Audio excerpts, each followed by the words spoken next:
Good evening, good afternoon, good morning, wherever you are.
Tonight on Unsolved Mysteries. Karen Walters was quiet and reserved, dedicated to working with disabled children. Then she fell in love with and married Richard Cepolonis, a convicted bank robber serving a 50-year sentence. Today, Karen is a wanted fugitive, accused of helping her husband escape from prison. Gettysburg, Pennsylvania is peaceful now, but in 1863, these rolling fields saw some of the fiercest fighting of the Civil War. Many believe the spirits of those who died here still haunt the battlefield. Journey into history on a spine-tingling search for the ghosts of Gettysburg. Was it harmless recreation or a window into a dark, forbidden world? In 1994, a quiet evening of fantasy games ended in a horrible death for two young lovers. Some say the killer was motivated by the ritualistic forces of black magic and the occult. It was an unforgettable sight, a fully loaded 18-wheeler terrorizing campers and picnickers in a remote forest. By the time police arrived, the rampage was over, and the truck's driver had vanished into thin air. Join me. Perhaps tonight your call will make a difference. Perhaps you can help solve a mystery.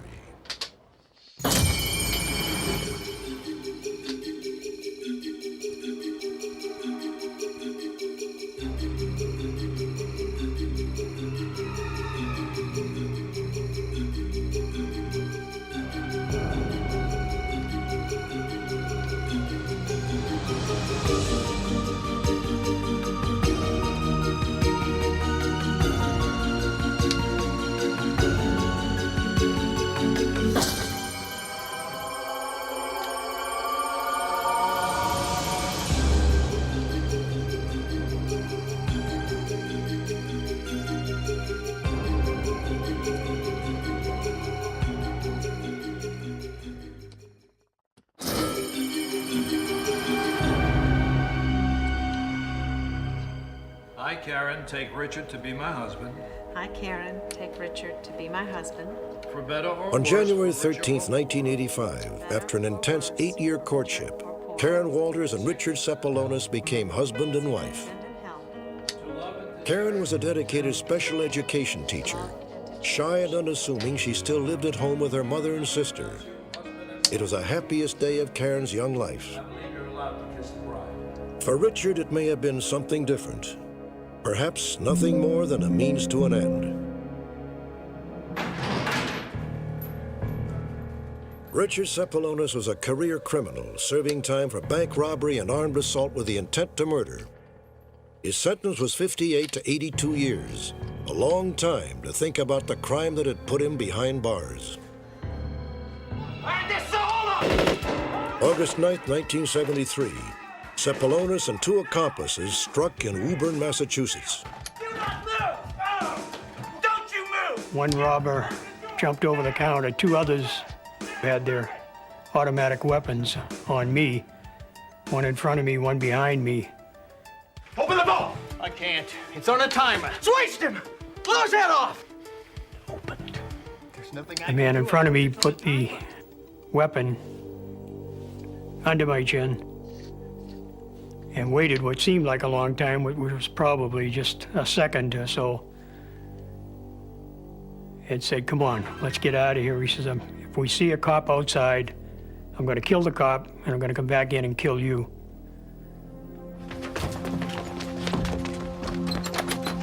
The bandits made off with more than $17,000 in cash. A silent alarm brought an unmarked police unit within seconds.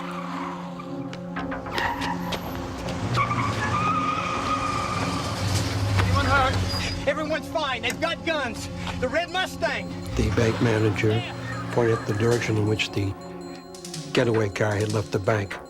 I followed behind the car. Well, there's probably three to four car lengths behind him going down the street. I'm in pursuit of a red Mustang heading east on Cambridge. 3 suspects, extremely dangerous. Request backup. And that's when they started firing the machine guns. I put my gun out the window and fired 2 warning shots in the air. At that point, the person that was hanging out the window shooting on the passenger side went back into the car, and they pulled in front of a car that was going in the same direction and opened fire on the driver of the car. To create a diversion, the robbers had shot and wounded a 60-year-old woman. It gave them just enough time to escape. 2 months later, Richard Cepolonis was tracked down in New York City. He was convicted by a court in Massachusetts and remanded to Walpole State Prison, a maximum security facility. Despite his penchant for violence on the outside, Cepolonis became a model citizen on the inside. Over the next 5 years, he was good as gold, a perfect inmate. Then he met Karen Walters.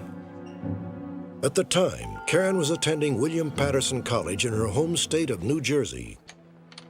Walters was doing a project while she was attending college, and this project involved writing to a prisoner in Massachusetts, or in a correctional system, and by chance, she selected Cepolonis.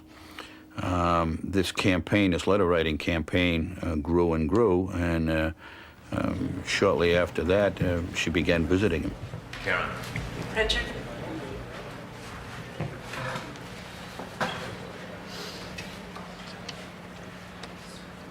You're much prettier than your picture. How was the drive? Oh, it was fine. Thank you. You've never been in a prison before. No, I haven't. I'm sorry. Excuse me. Don't worry about it. I just want you to be comfortable. It means a lot to me.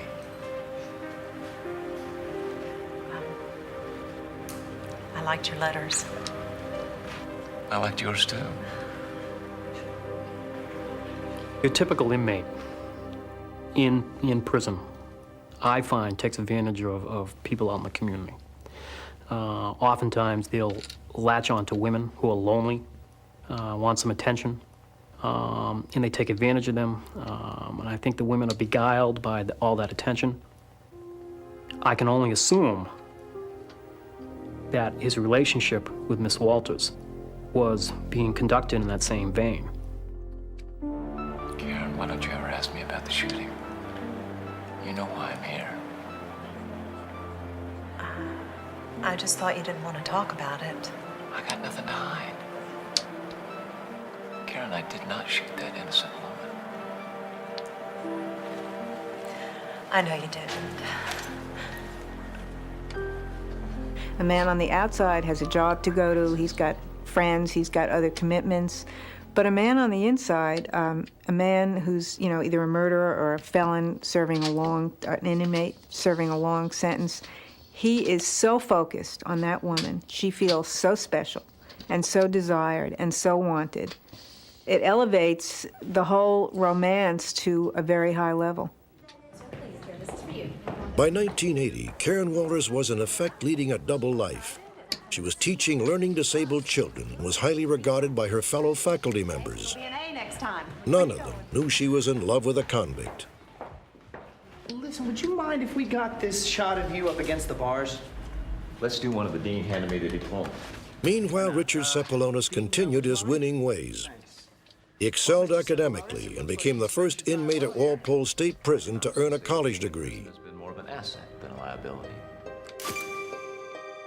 Dearly beloved, we have come together in the presence of God to witness... In 1985, Karen married Cepolonis, even though he had served less than a third of his sentence.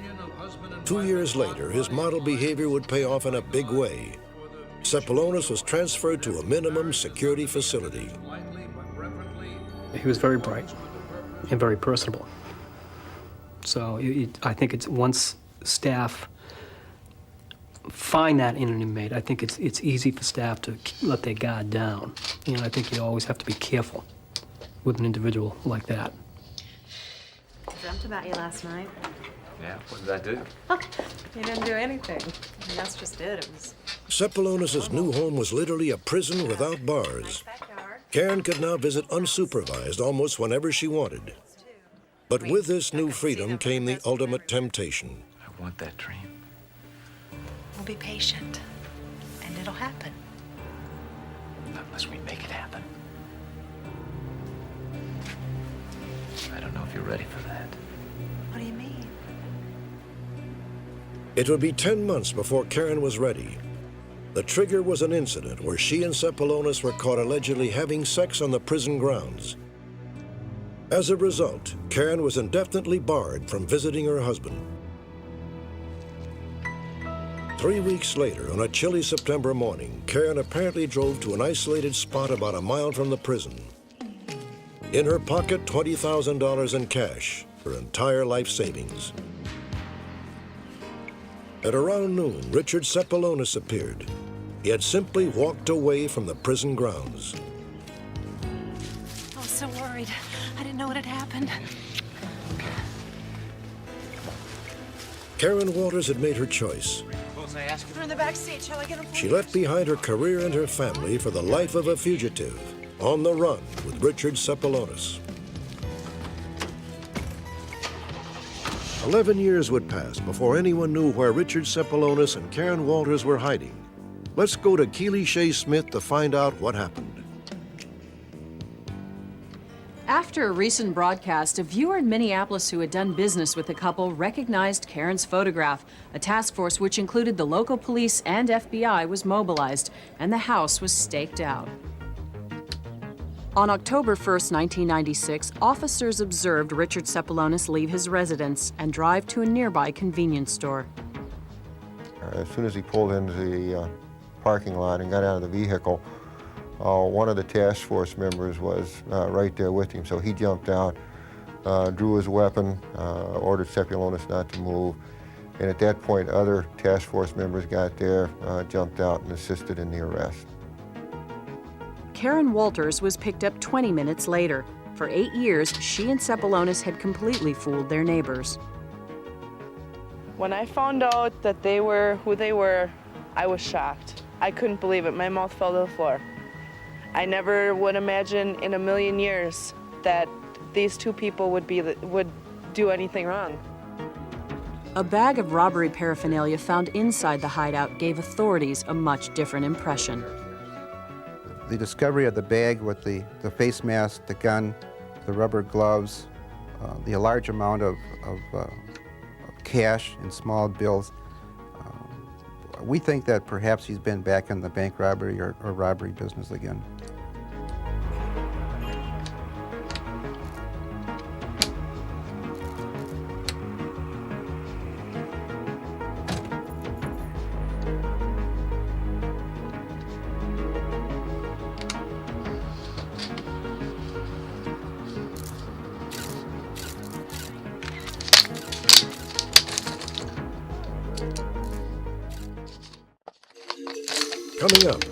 Two young lovers fall victim to a vicious killer.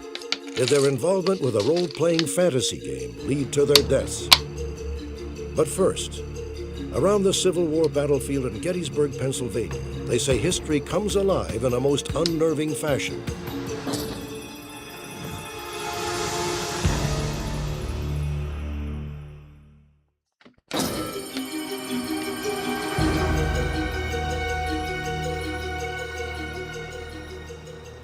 The obvious scars have healed, but 132 years ago, at the height of the Civil War, this was hell on earth.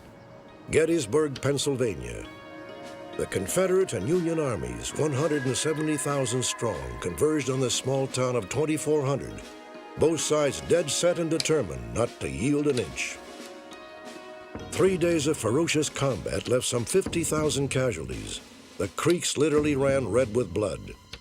Some say Gettysburg is still haunted by the ghosts of those cut down before their time.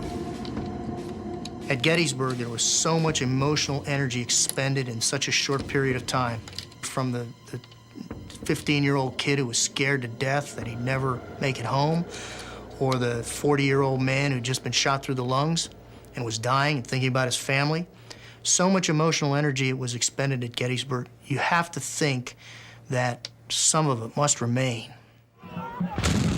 Many of the ghosts have been reported by Civil War buffs known as reenactors. Dressed in period costumes, they restaged the epic Battle of Gettysburg blow by blow.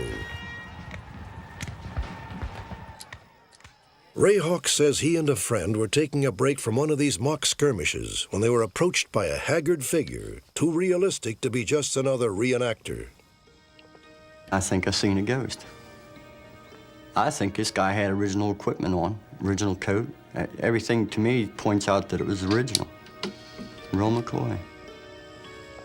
He smelled extremely bad of sulfur. And he really looked tired and hollow looked in the face and stuff. Hard day, huh, boys?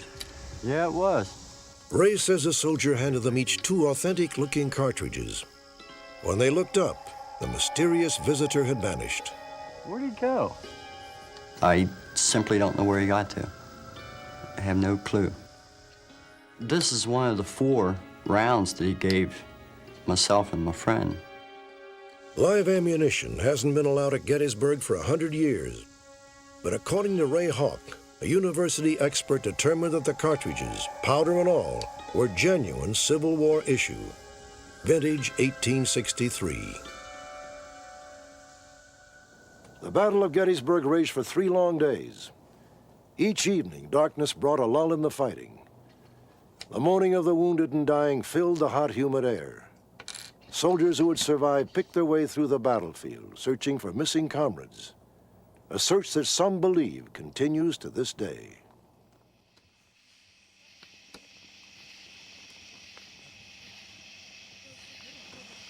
In the summer of 1993, the 130th anniversary of the battle, a group of friends were at Gettysburg for a weekend of reenactments.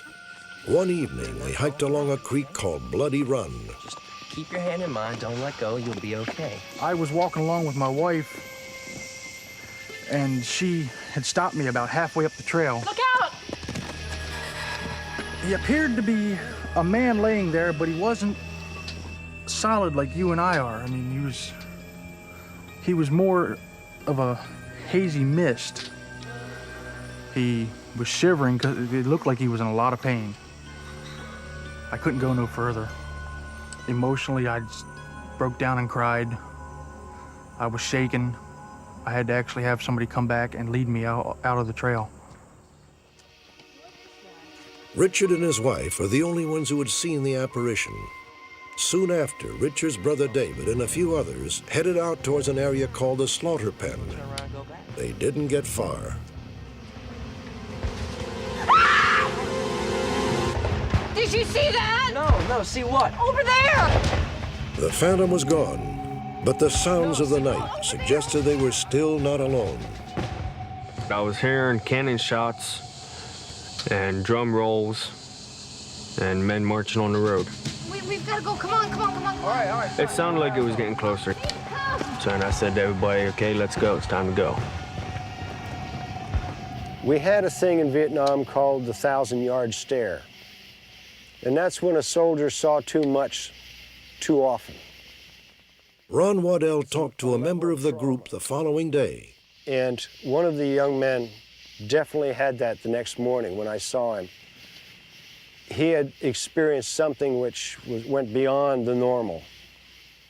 The patterns that emerge tell me that something's going on out there other than just individual sightings. When 2 or 3 or 4 different people at different times describe seeing the same thing, then you know that something else is going on out there, something unexplainable.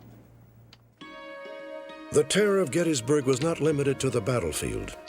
Army surgeons, deluged with the wounded, lacking medicine and proper instruments, handled most injuries with one quick treatment: amputation. Many of the men underwent amputations of limbs without any anesthetic whatsoever, except perhaps a shot of good old-fashioned Army whiskey. So the Civil War hospital then was probably as close to a descent into hell on Earth as these Civil War soldiers would have ever gotten to. This building, Pennsylvania Hall, served as a field hospital during the battle. Today it houses the offices of Gettysburg College, a 4-year liberal arts school. But the cries of the wounded still echo here. At least that's what 2 school administrators reported several years ago. It was late, close to midnight. The 2 women were alone in the building, or so they thought. Did you press 1? Yeah. Well, maybe somebody's in the basement.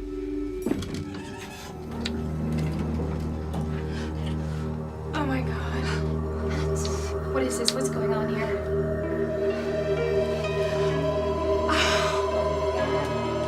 The stench of a hospital was all around. And as they peered out of this, of course, they began to panic. There was no place to go.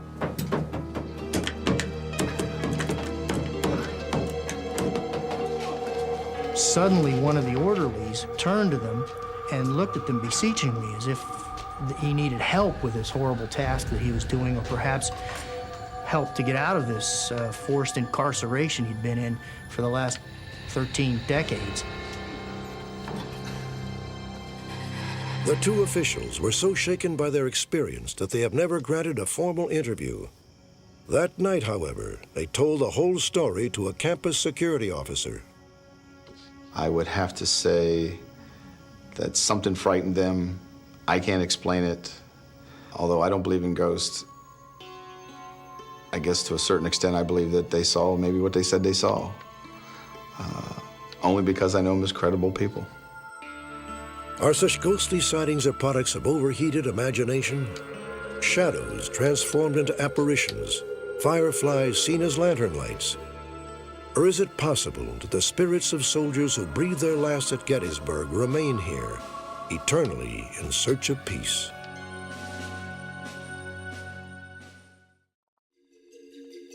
In a moment, long-distance trucker Devin Williams was known as a dependable family man.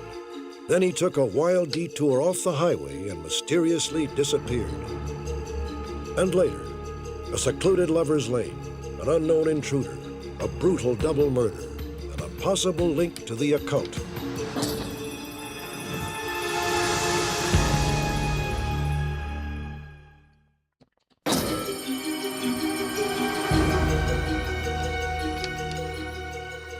Many of the mysteries we profile are just one tantalizing clue from solution. A key eyewitness, the missing telephone number, a clear fingerprint. But in the bizarre case of a missing truck driver, absolutely nothing adds up. Clues never yield answers. They only raise more and more questions. Memorial Day weekend, 1995, Arizona's Tonto National Forest.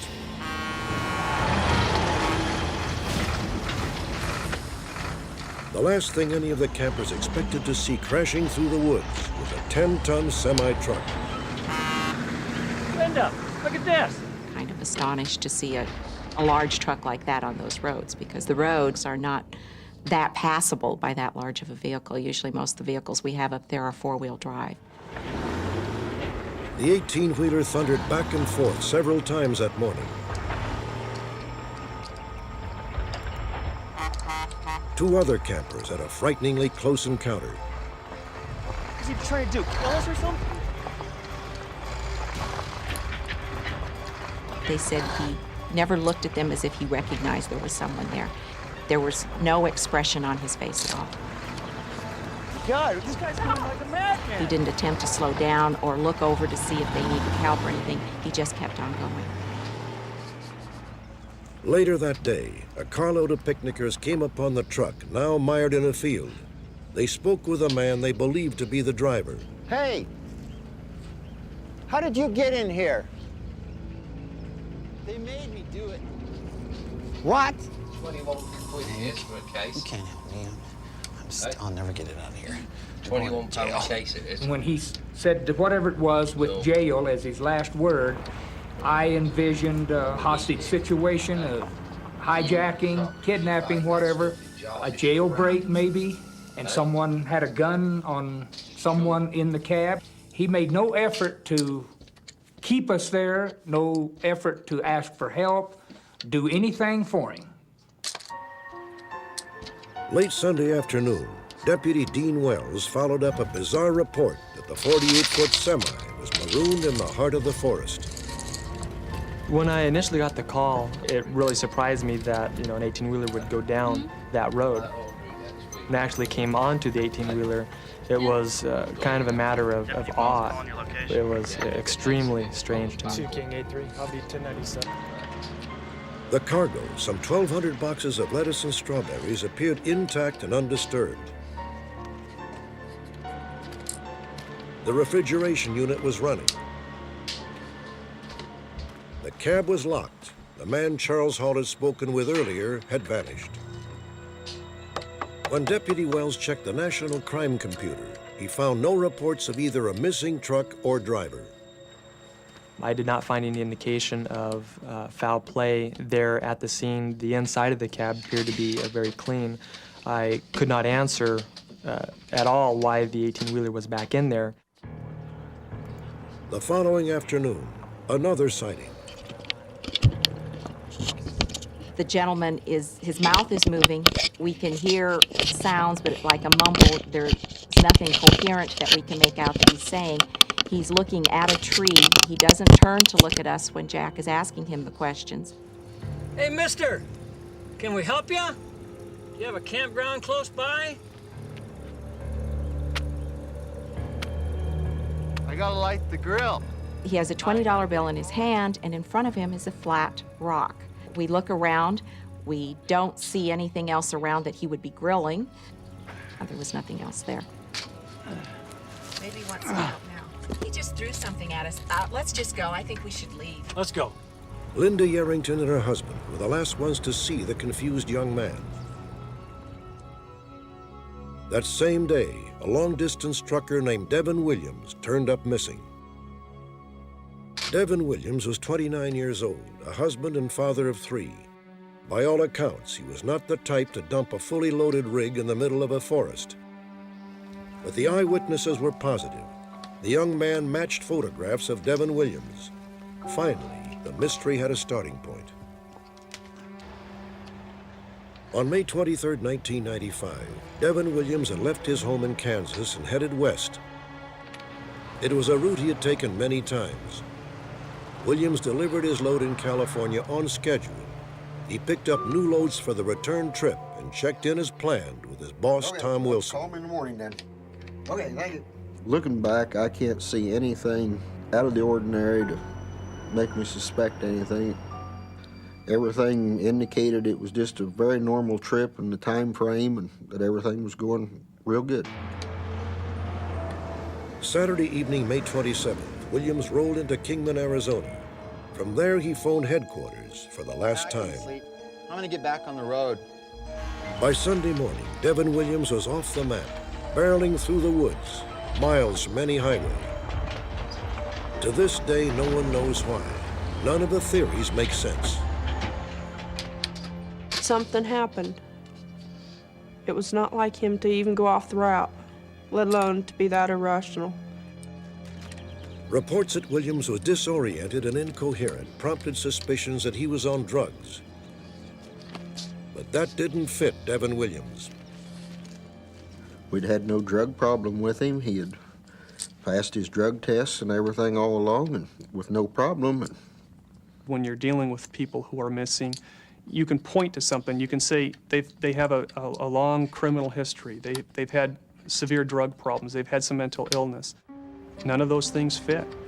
He didn't appear to be mentally ill, and nobody that I talked to said that he ever had any drug problem. So I simply don't know what was wrong with him.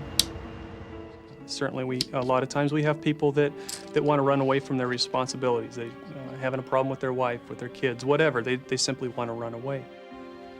Had Devin Williams left job and family to start a new life?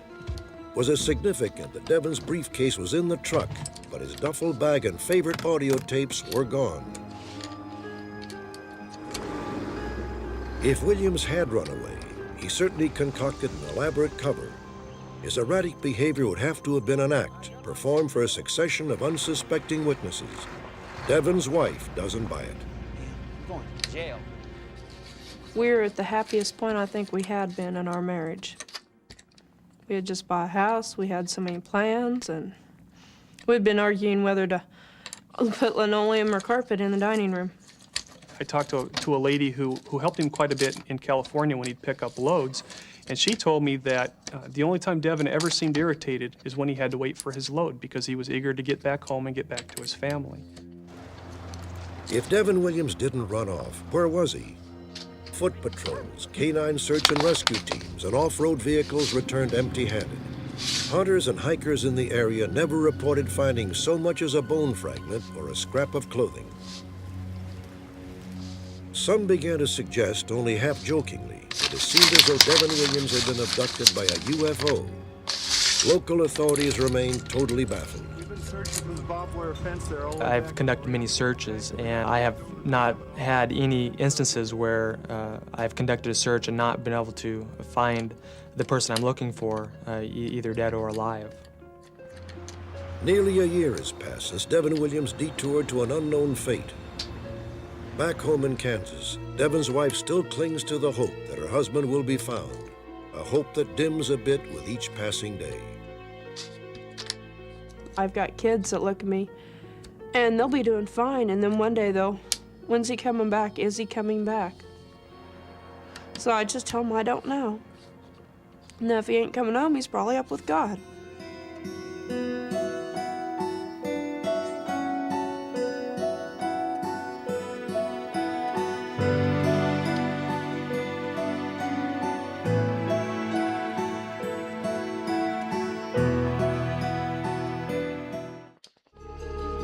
Next, a private detective and a respected psychic join forces with the police to investigate a brutal double murder.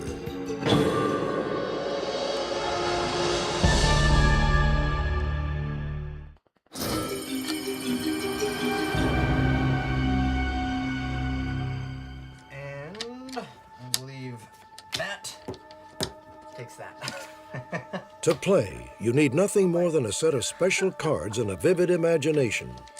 The game involves mystical creatures, magic, and fantasy, elements that some say push participants dangerously close to ritual violence and the occult.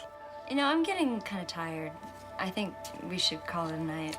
You gotta go? Yeah, what time is it? What do you got? It's like 11, isn't it? It's pretty close. But Michael Johnston and Rochelle Robinson showed no such concerns as they left just such a game one night in June of 1994. Perhaps they should have. The next day, both Michael and Rochelle were found dead, the victims of a hideous double murder. 25-year-old Michael Johnston was married, the father of two. Rochelle Robinson was 19, studying to be a teacher. Detectives soon discovered that Michael and Rochelle had been lovers. In light of the secret romance, authorities ascribed the savage murders to an explosion of jealous rage. However, a private investigator and a respected psychic disagree. They see the homicides as a work of a charismatic killer, entangled in the shadowy world of the occult.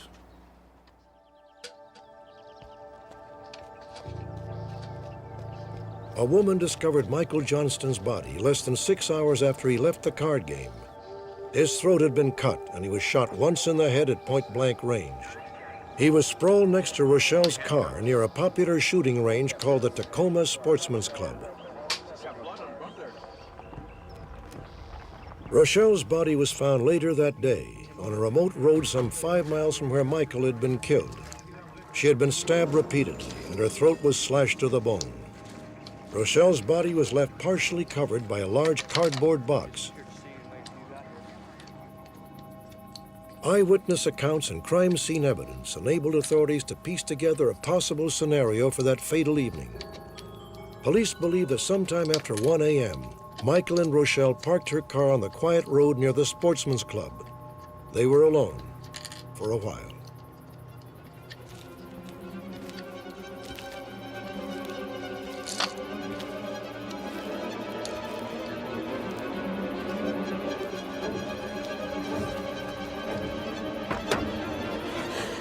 They were forced to dress hastily. Rochelle Robinson had Michael Johnson's T-shirt on inside out when her body was found. And they were removed from her vehicle, probably at gunpoint. All right, look, no more. Forensic evidence suggests that Michael was handcuffed, then forced to kneel near the front of Rochelle's car. Love you too.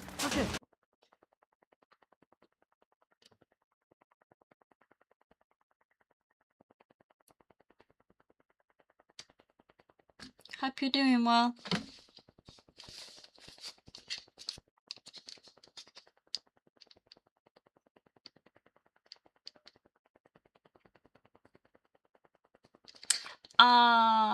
That was Unsolved Mysteries.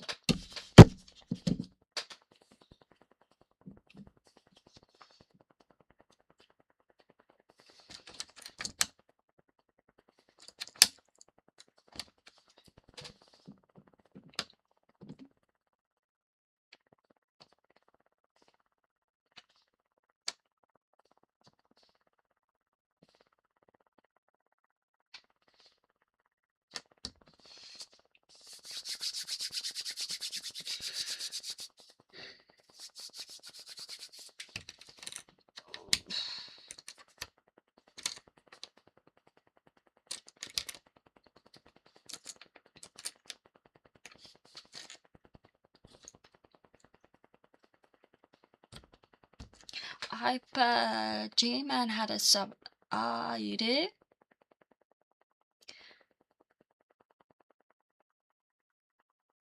A lot of pain, but I'm alright. Apart from that. Nope. He will probably be later.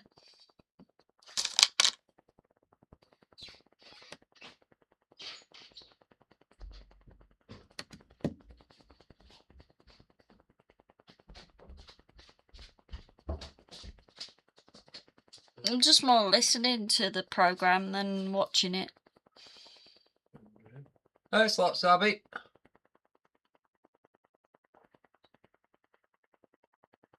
Oh, congratulations, G-Man.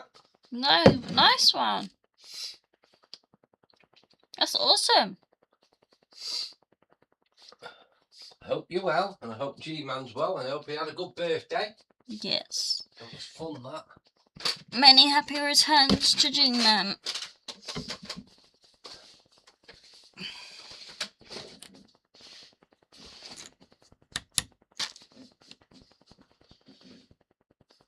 Yeah, your birthday week, isn't it? Oh, fine. Fine, busy. Busy, you've been plastering the walls. Getting ready for decorating. More decorating.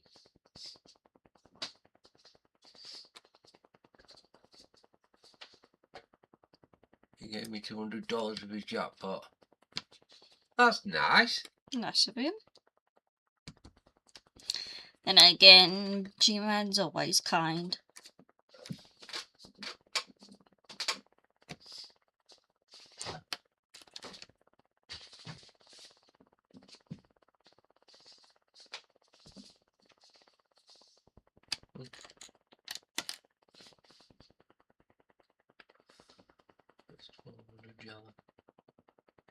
Wow, that's good. For a 150 bet, yeah. 1,200. Wow. It's on a roll. It's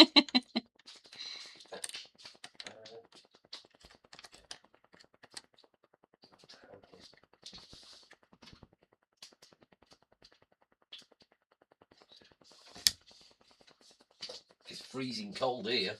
Mm.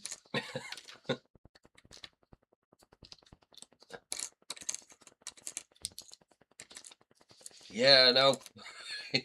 You've not hit a jackpot for a while. I know. Yeah, because we've got a casino here in town, haven't we? But Yeah. we don't go in. That's full of slot machines, isn't it? I've never been. It's only a little it's like a little arcade, but it's just all slots.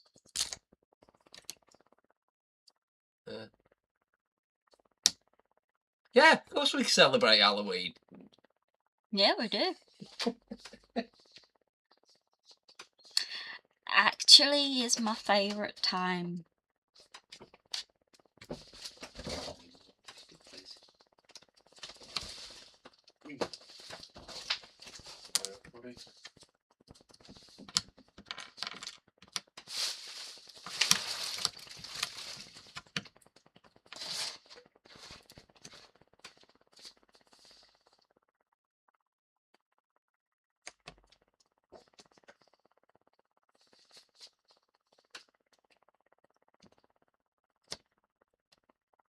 Yeah, it's yeah, we have Halloween here and everything.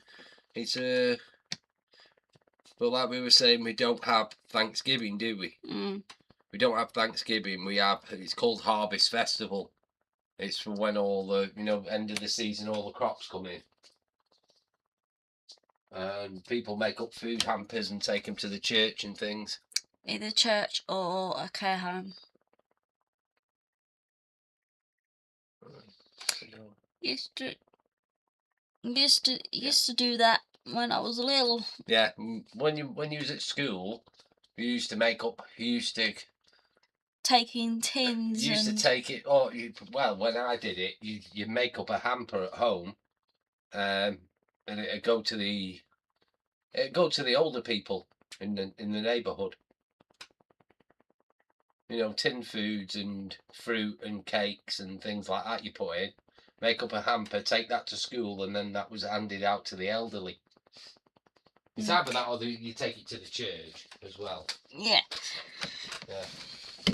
The last time I did that when I was a kid, I got a box full of tins and boxes and whatnot, and it was sent to a care home that wasn't far, so it wasn't far from my school either. But that's what we used to do when it was Harvest Festival time.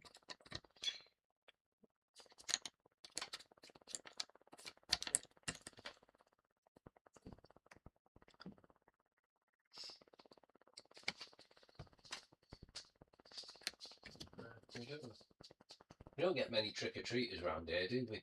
No. We bought all the sweets in last year, didn't we? But no one came. I just don't think. No one turned up. No. But yeah, it's my favourite time of the year because it's paranormal, etc., etc.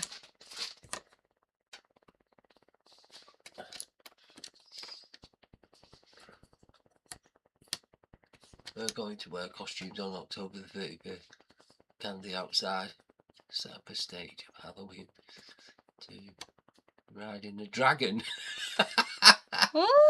That sounds cool. Hey, Scratch Master. Hey, Scratch Master. That sounds cool. Have to take some pictures. Oh yeah, definitely. You'll have to send it to us.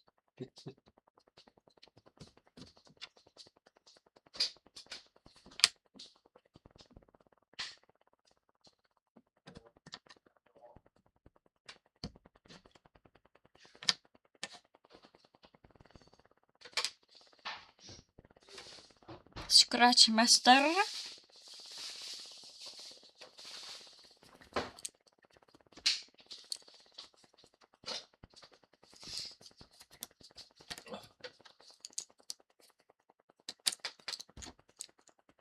It is a blow-up costume with the fan stays full.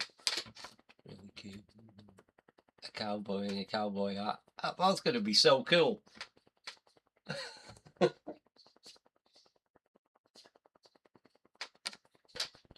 I think what we did without a mask.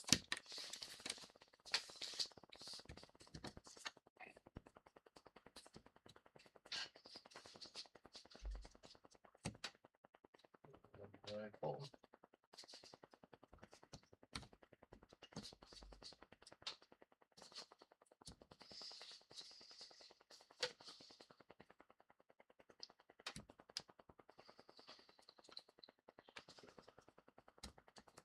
Who should be not doing it?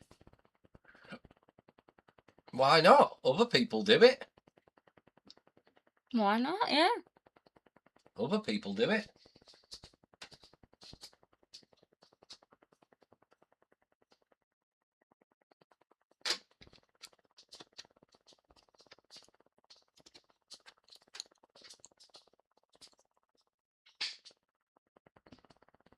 The way my brain is at the moment, I don't think, yeah.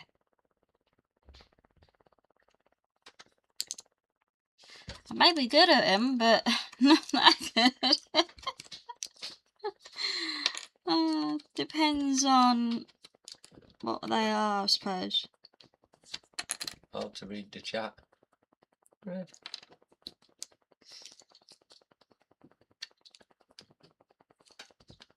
Are you showing them what puzzle it is? It's an animal one. It's this one.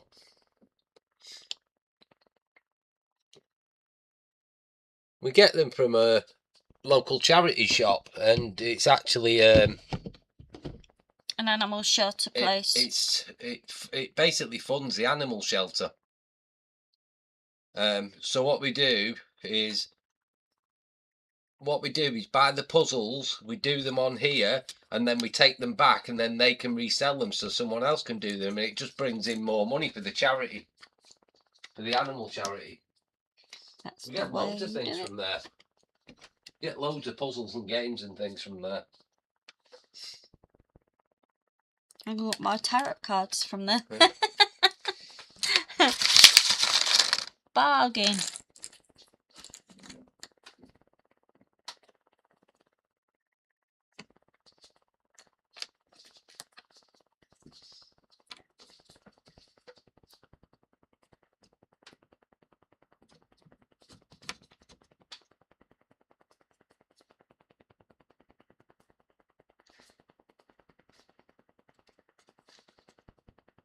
Yeah, it recycles them so they can resell them again. So they charge very little for what they are. It's like £2. So when we take it back, they can sell it again for £2 again. It's just recycling. So a lot of people do it there. They finish the puzzles, the jigsaws, so they always change all the time. And it constantly brings money in for the charity, so...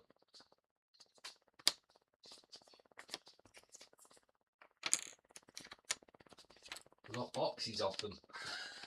We buy loads.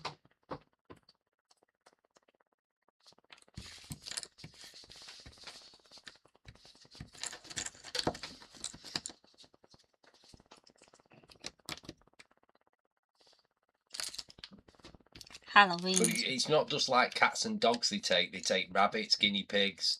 They take all sorts. They take everything. And, you know, horses, donkeys, you know, they take everything in. It's a charity trust. Yeah, it's called Windy Way. Windy Way Trust.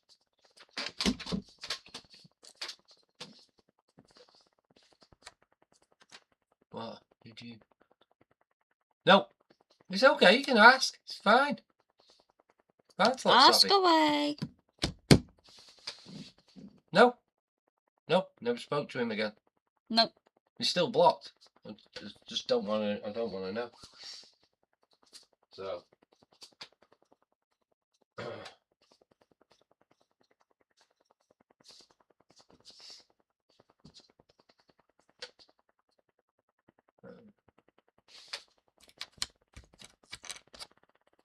Oh, I know you do. I know you do, Slot Savvy. It's just, you know, what's done is done. Water under the bridge, all that, you know. You stayed away. Yeah. So. You know. I know I did. 10, 11 hours a day. Yeah. I know. But, there you go.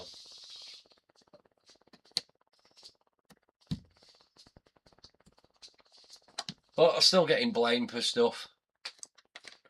And he still put posts up with my full name up. That's why I changed my name to Gary S instead of Smith. Because my name's still up on his posts, blaming me for what's happening to his channel, and I've been nowhere near it. So, you know. And he even came on a live and he apologised for naming me on one of his lives and still left the post up. So, my name's basically Mud. That's why you don't see me in scratch channels. No, try just push me away too. So that's why I don't go in the scratch channels hardly now. That's why you don't see me in any. I've just left them because that certain group just won't stop. So it's just like I stay away and they can do whatever they want.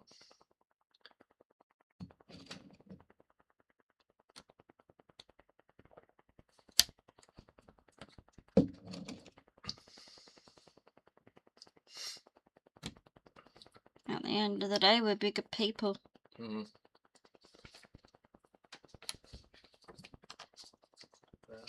Stay away from them now, aren't it?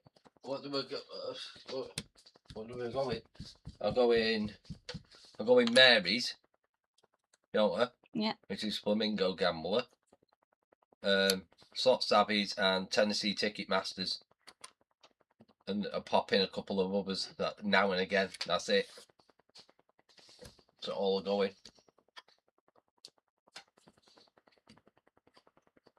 Stories.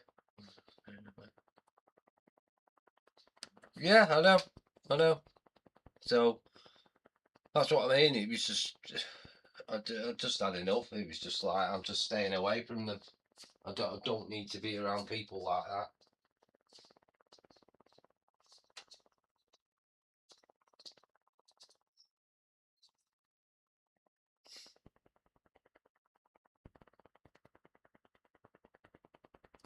They were trying to run me off YouTube too, so it's like whatever. You know, we do what we do. So.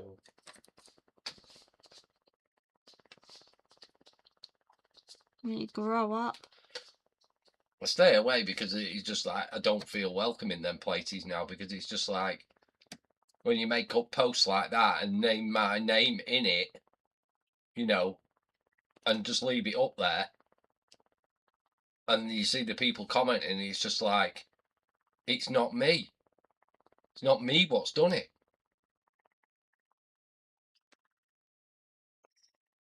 I don't go into most channels. No, just living life more. Well, the bullies and mean things in the channels. Oh, I know it is. I know, but it'll never change. It'll never change. That's why I go in. That's why I come in yours because everybody's nice. And Tennessee Ticketmasters, everybody's nice. You know, I'll just go in the nice ones now. That's all.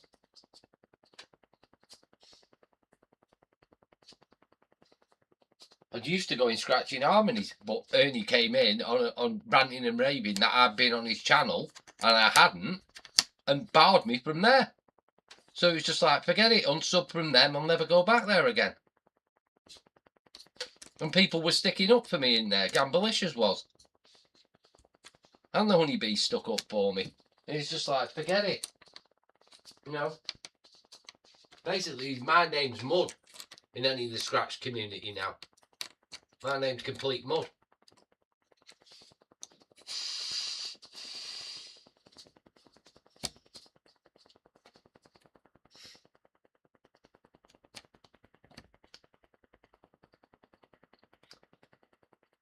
That's why you don't see me in any of them. Because I'll just stay away, because it's just like, am I going to get banned or what? You know? I have to look and check and see who's in there, because if they got a wrench, I know I'm going to get banned. So it's just like, there's no point in me going in them scratch channels anymore. There's no point in me going there, because they'll just ban me. Because I know exactly how they work, telling channels how they should be run. You know, it's just nuts. That's why you barely see people in mine. What John said about me. Jealous. Yeah, I know, that's what I mean. Yeah. That's what I mean. It's just like... That's why I said that time, and I said, does he not realise how many people he upset at that last workplace? You know where his wife worked? At Pioneer Metals. How many people he actually upset? You know? It's just like, oh, God.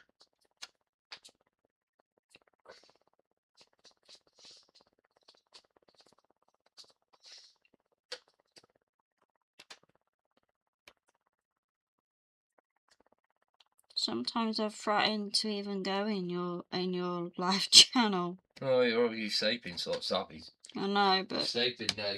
That's why I only go in certain channels, because I know I'm safe, because I know that I've either got a wrench or they've not got wrenches.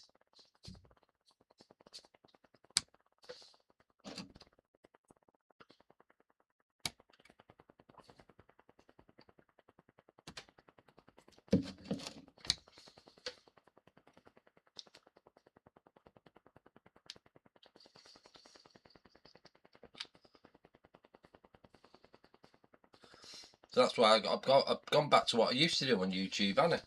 Yeah. Use it for research and, you know, and what's it? The Heritage Railways, what run here, what I used to watch. And then, what the funniest thing is, he was trying to do it again. I'm not being funny, but he was saying she and he did this, did that. And I'm like, hang on a minute. No, we don't even know his bloody company.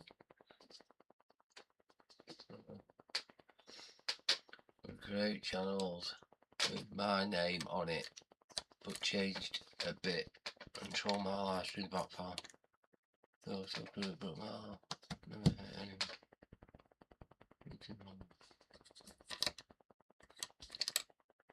Yeah, I know. It's crazy. It's crazy. It's not fair.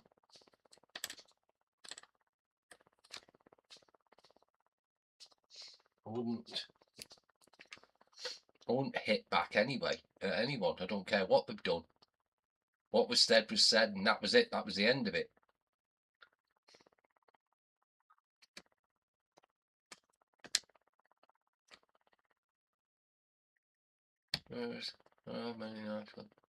I know it's not fair. And it's like like I said, my name's still up there on his post.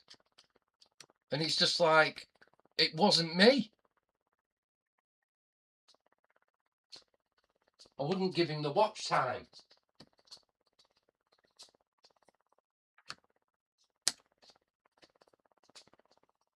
I wouldn't give him the view. It's just, you know, I've got better things to do than waste my time messing about. Oh, I know, but it's I know what you mean, sort of savvy. Yeah, I do ignore it.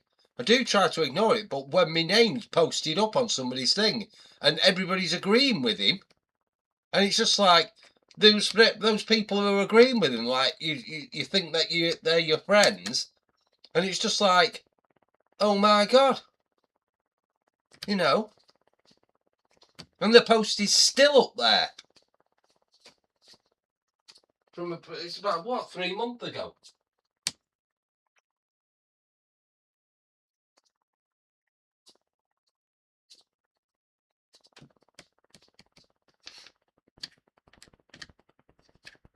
People putting ideas in his head, probably.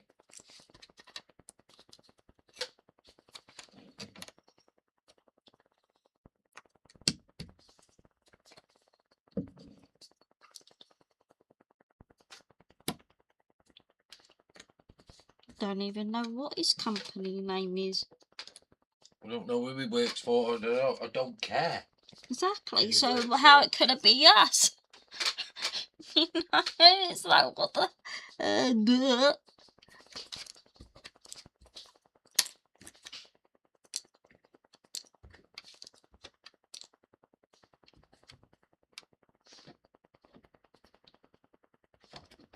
That's why probably I've hardly get anybody in.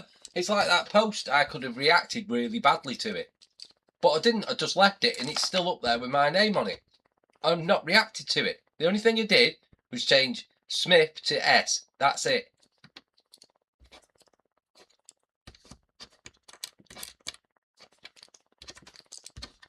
Yeah.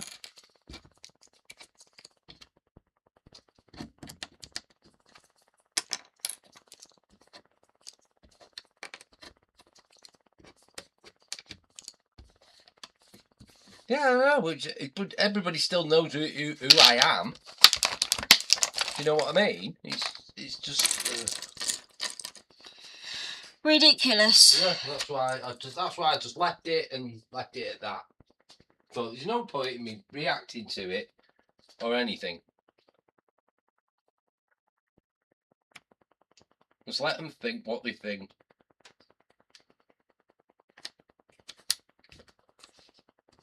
Yeah, there is another Gary Smith. He goes in the slot community a lot.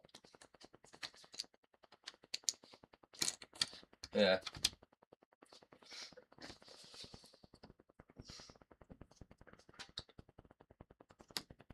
Yeah, he goes in the slot community, the other Gary Smith.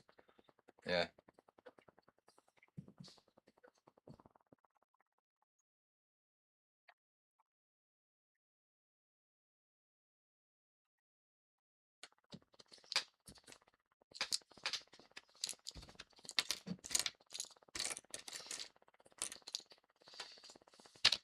Oh, I have done. Don't worry, they're all blocked. Yeah. They're all blocked. All of them are blocked. They're all I've blocked got them online. blocked personally and everything. So if some of them become in your channel, I can't see them at all. Even though I'm a mod, I can't see them because I've got them blocked. That's why I said that time when Jenna said she was banned, it couldn't have been me because I had her blocked.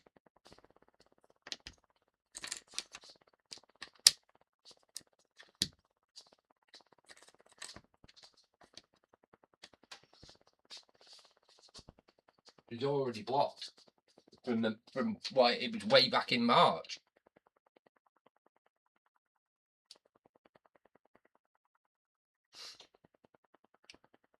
Yeah. I know exactly who most of them are. I've seen channels absolutely destroyed, so there's no one goes in them. They're trying to destroy mine. I've seen channels totally destroyed by a certain group, and they keep doing it.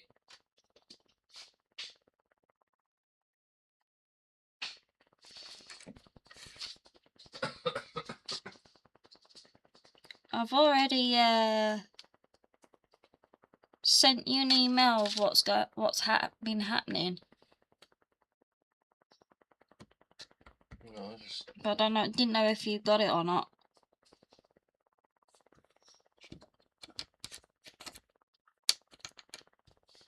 Yeah.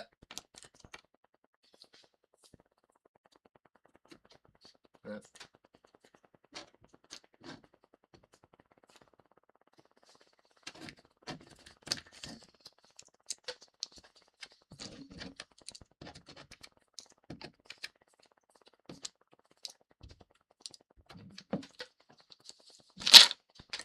And yeah, they're probably watching.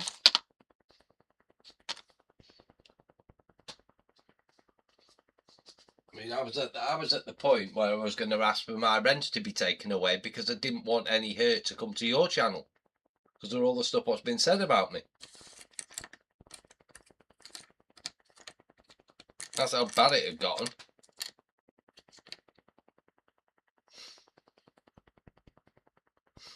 Yeah. Love you too, Slot Savvy and G-Man. I hope you have a fantastic Halloween. Sounds like you're gonna have a load of fun. Yeah.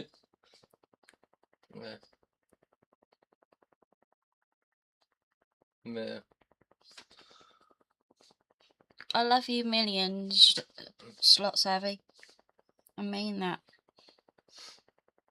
You mean a lot to me. And Gary. Mm.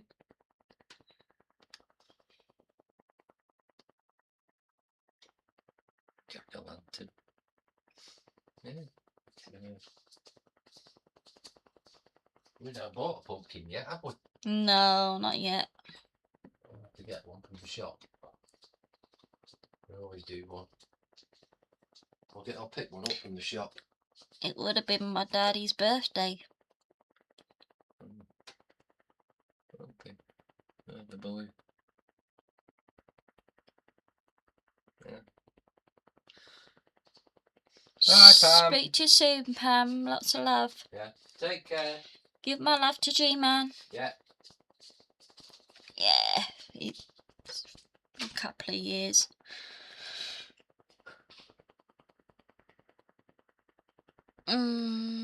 Sorry to hear that, my dear.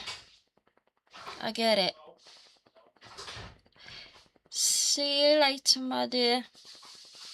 I'll speak to you on email.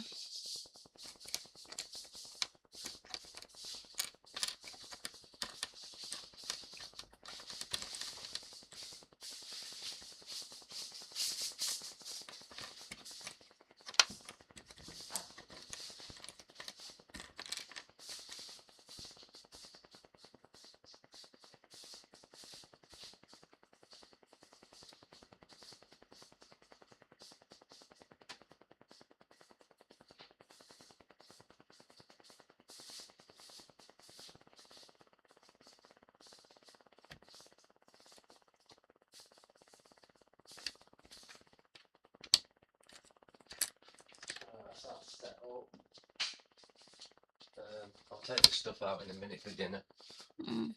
Get dinner on. Are you doing all the lines first? And then doing the pic? Oh, you're right, you're doing one picture at a time. Yeah. Okay. Well, there's a sensible way of doing it, I suppose.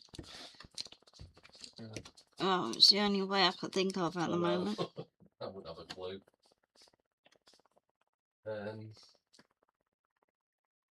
Well, cat's out. I fed the cat. And the cat's gone back to bed. I don't blame her. Some more fresh milk later. No. I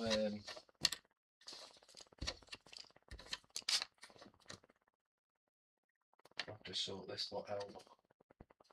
Oh, I've got to be up early, Anna. Yeah. Right. So I need to set the alarm for 8:30. Or 8. Yeah, set it for 8. Set it for 8 AM. Because, that's sorted out.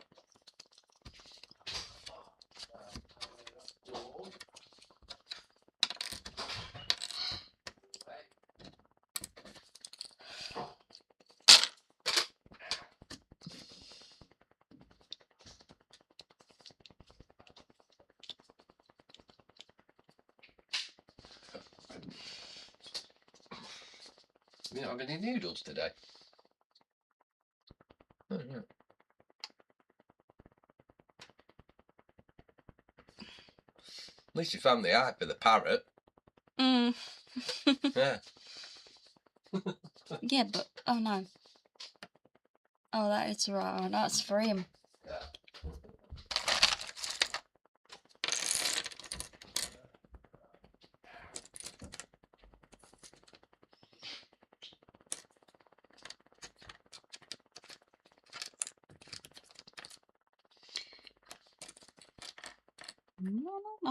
run along, run along.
Right, I'm gonna call it.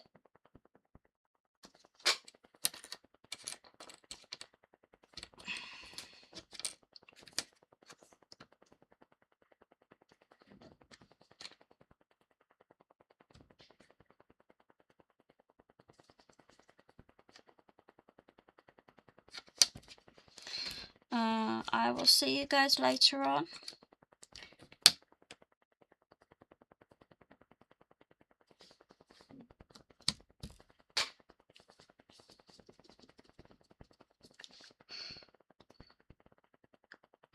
So,